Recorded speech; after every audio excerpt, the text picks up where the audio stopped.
کہ اس ماہ مبارک میں اگر ہم نے اپنے ماں باپ کی نافرمانی کی، ان کو اف کہا ہے، تو ہم توبہ کریں.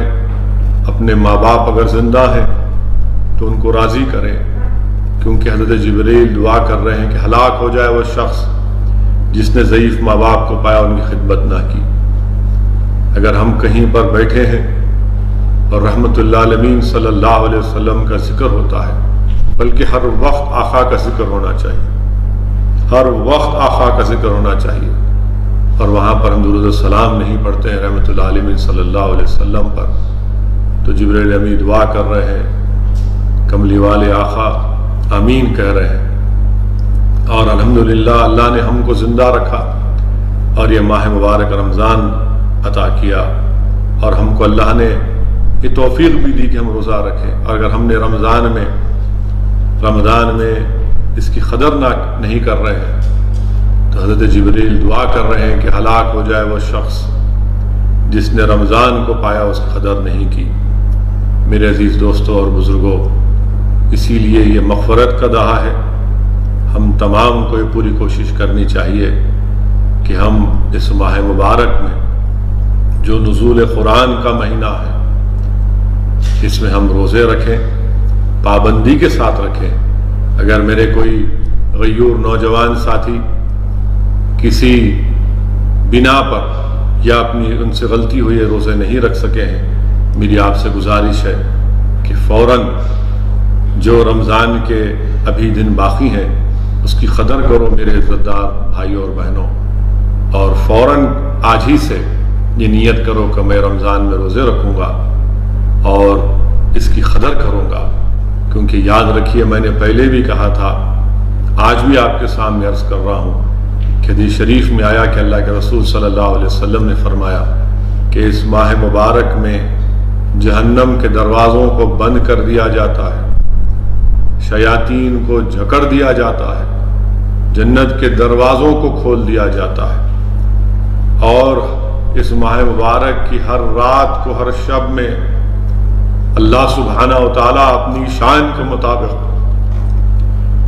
یہ آوازیں آتی ہیں آسمانوں سے کہ ہے کوئی شخص جو اللہ کو راضی کرنا چاہتا ہے کوئی شخص جو اللہ کو راضی کرنا چاہتا ہے، کوئی شخص جو اپنے گناہوں سے توبہ کرنا چاہتا ہے. میرے عزیز دوستوں اور بزرگوں، آج اللہ کی رحمت ہم کو تلاش کر رہی ہے، اسی لیے میری آپ سے گزارش ہے کہ اس ماہ مبارک کی قدر کریے. نہیں معلوم یہ زندگی کا چراغ کب گل ہو جائے، ہمارے زندگی کب ختم ہونے والی ہے صرف اللہ جانتا ہے، مگر یقیناً زندگی کا خاتمہ ہوگا.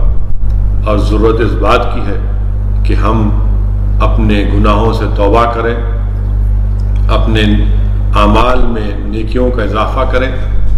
اور میں نے جس حدیث شریف کا آپ کے سامنے ذکر کیا کہ اللہ کے رسول صلی اللہ علیہ وسلم جب منبر مبارک پر قدم رکھ رہے تھے، مجھے یہاں پر ایک واقعہ، ایک حدیث شریف یاد آ رہی ہے جس کا ذکر محدث دکن حضرت عبداللہ شاہ صاحب قبلہ رحمۃ اللہ علیہ نے اپنی کتاب فضائل رمضان میں لکھا کہ قیامت کا دن ہوگا، حساب کتاب ہوگا، میزان ہوگا. حضرت آدم علیہ السلام سبز رنگ کے کپڑے پہن کر اللہ کے عرش کے پاس کھڑے ہوں گے. ایک شخص کو لایا جائے گا اور اللہ حکم فرمائے گا کہ اس کو جہنم میں ڈالو. جب فرشتے اس کو جہنم کی طرف لے کر جاتے ہیں تو حضرت آدم علیہ السلام رسول اللہ صلی اللہ علیہ وسلم کو کہتے ہیں کہ محمد صلی اللہ علیہ وسلم دیکھو آپ کو امتی جہنم میں جا رہا ہے. اللہ کے رسول صلی اللہ علیہ وسلم دوڑتے ہیں، ان فرشتوں سے کہتے ہیں کہ کیوں میری امتی کو لے کر جا رہے ہو؟ تو فرشتے کہتے ہیں کہ اللہ کا حکم ہے، حکم بجا لانا ہے.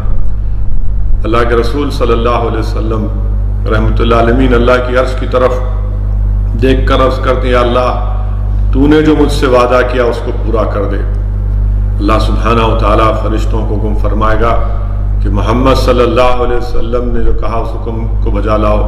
اس شخص کو روکا جائے گا اور اللہ فرمائے گا کہ میں اپنے حبیب کے پاس سے کاغذ کو نکالوں گا اور اس چھوٹے سے کاغذ کو نکال کر اللہ اس شخص گنہگار شخص کو جس کو اللہ نے حکم دے دیا تھا جہنم میں ڈالنے کا، اس کے میزان کے اس کے اعمال کے ترازو میں رکھے گا اور اچانک اس کے نیکیوں کا پلہ بھاری پڑے گا اور اللہ فرمائے گا کہ لے کر جاؤ اس کو جنت میں۔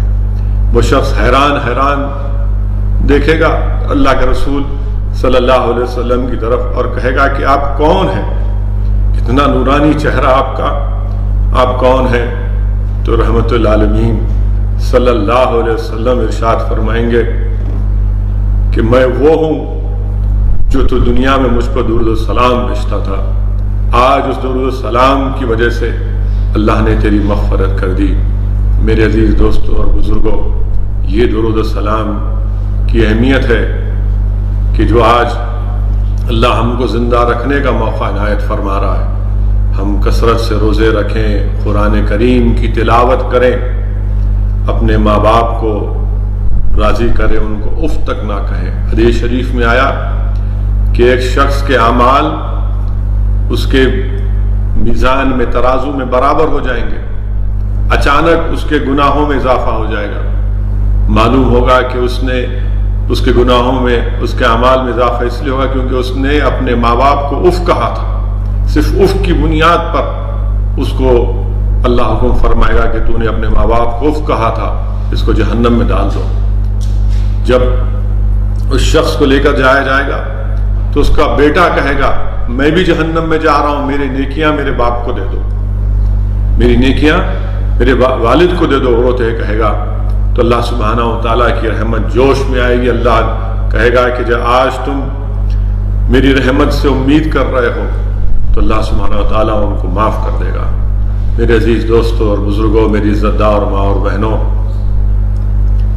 حضرت عبداللہ شاہ صاحب قبلہ رحمۃ اللہ علیہ اپنی اس کتاب میں لکھتے ہیں، حضرت موسیٰ علیہ السلام سے اللہ فرمائے گا کہ اے موسیٰ، میں ایک آنے والی قوم کو، ایک امت کو 2 اندھیرے دوں گا اور 2 روشنیاں دوں گا۔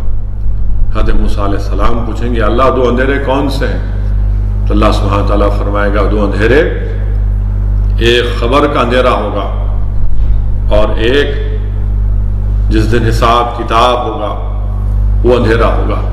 اور ان 2 اندھیروں کو دور کرنے کے لیے اللہ حضرت موسیٰ سے کہا کہ میں ان کو قرآن دوں گا اور ان کو رمضان دوں گا۔ حضرت موسیٰ عرض کریں یا اللہ تو مجھے اس میں کیوں نہیں پیدا کر دیتا؟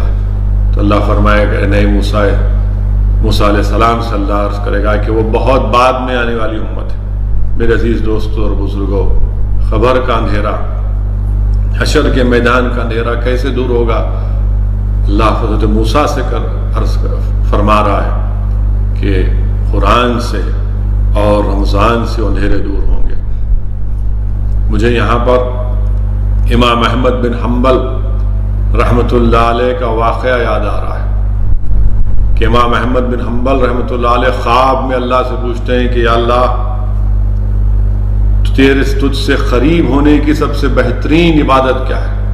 تیرے مقرب بندوں کی بہترین عبادت کیا ہے؟ تو آواز آتی ہے کہ جو قرآن کی تلاوت کرتا ہے۔ امام احمد بن حنبل رحمۃ اللہ علیہ عرض کرتے ہیں یا اللہ کیا سمجھ کر پڑھنے سے یا بغیر سمجھے پڑھنے سے بھی؟ تو آواز آتی ہے کہ کوئی سمجھ کر پڑھے یا اگر سمجھ کر نہ بھی پڑھے، وہ عبادت، وہ قرآن کی تلاوت اس کو اللہ سے قریب کرتی ہے۔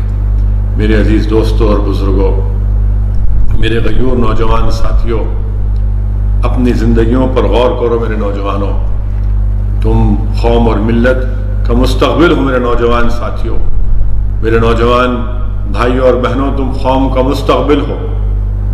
تمہارے مضبوط خندوں پر اس قوم کے مستقبل کی ذمہ داریاں تم پر عائد ہونے والی ہیں۔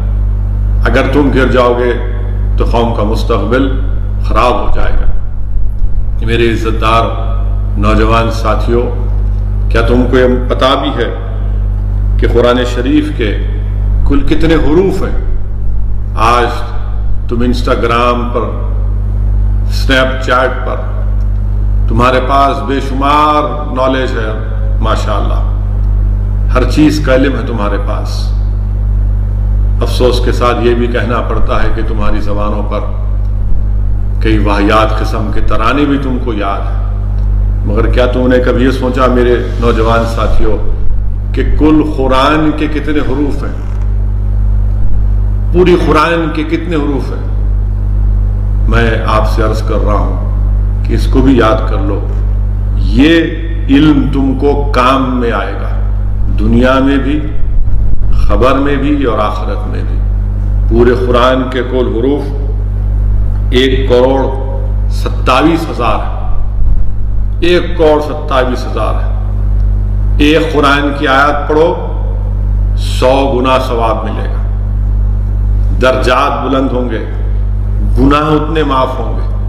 تو اس لیے یہ جو رمضان کا مبارک مہینہ ہے، آپ قرآن کریم کی کثرت سے تلاوت کریے، اور جو لوگ روزے رکھتے ہیں الحمدللہ ان کو حدیث شریف میں آیا، ان کو خوشخبری دی جا رہی، جب حساب کتاب کا دن ہوگا، جب خبروں سے ہم تمام کو اٹھایا جائے گا، اس دن ان نیک بندوں کو جو روزہ دار ہیں ان سے کہا جائے گا، آواز دی جائے گی، اللہ فرشتوں سے کہے گا کہ میرے نیک بندے ہیں، یہ بھوکے پیاسے ہیں، ان کو فوراً یہیں پر کھانا کھلاؤ، ان کو پانی پلاؤ۔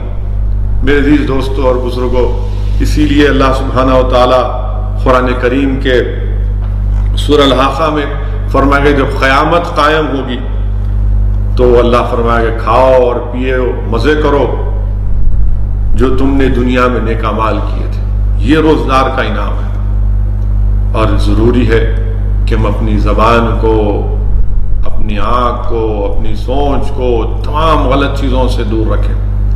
روزہ حدیث شریف میں آیا، میں نے علماء کی زبانوں سے سنا، ان کے پیر کے پاس بیٹھ کر کے صرف کھانا نہیں کھانا 15 گھنٹے کے لیے، یا پانی نہیں پینا 15 گھنٹے کے لیے روزہ نہیں ہے۔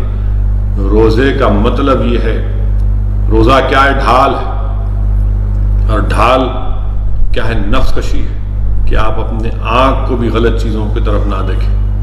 اگر سیل فون ہے تو نیوز کی حد تک، یا پھر قرآن کریم کی تلاوت کی حد تک، مگر اگر آپ وہی پرانی روش پر ہیں تو پھر میرے بھائی کیسے ہوگا؟